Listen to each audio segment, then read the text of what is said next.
Le 17 juillet 1945, alors que la Seconde Guerre mondiale touche à sa fin, les chefs d'État des trois grandes puissances alliées, les États-Unis, l'URSS et le Royaume-Uni, se réunissent à Potsdam, dans la banlieue sud-ouest de Berlin.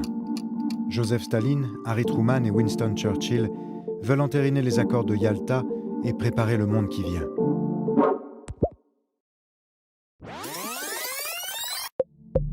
Le 4 février 1945, alors que la défaite de l'Allemagne est imminente, les trois puissances alliées se rencontrent dans le plus grand secret à Yalta, en Crimée.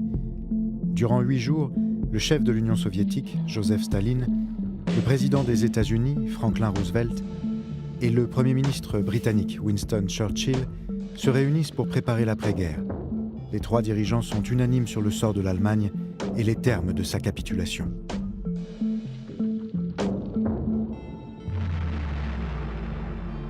Démilitarisé, son territoire sera partagé en 4 zones d'occupation. Un secteur est attribué à la France, mais elle n'est pas invitée à Yalta. Les frontières de l'Europe seront redessinées et l'URSS verra son territoire s'étendre. Les Alliés s'accordent également sur l'organisation d'élections libres dans l'ensemble des pays libérés.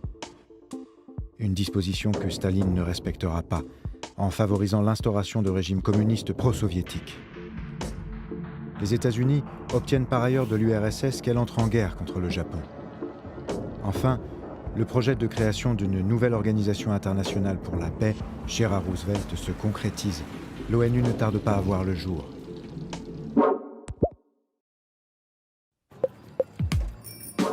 Cinq mois après le sommet de Yalta, lorsque s'ouvre la conférence de Potsdam, cela fait 2 mois que l'Allemagne nazie a capitulé. Après 6 années d'horreur et près de 60 millions de morts, la guerre en Europe est terminée. Les trois alliés sont victorieux, mais l'URSS triomphe. Sa puissante armée rouge a libéré une grande partie de l'Europe de l'Est et son emprise sur la région est considérable. Une hégémonie qui commence à inquiéter ses anciens alliés. Mais si la guerre est terminée en Europe, dans l'océan Pacifique, les combats se poursuivent entre les États-Unis et le Japon. Depuis le mois de février, les Américains multiplient les raids aériens sur les grandes villes japonaises. À Potsdam, les trois chefs d'État se réunissent pour accélérer la fin de la guerre, mais également pour préciser et entériner les accords de Yalta.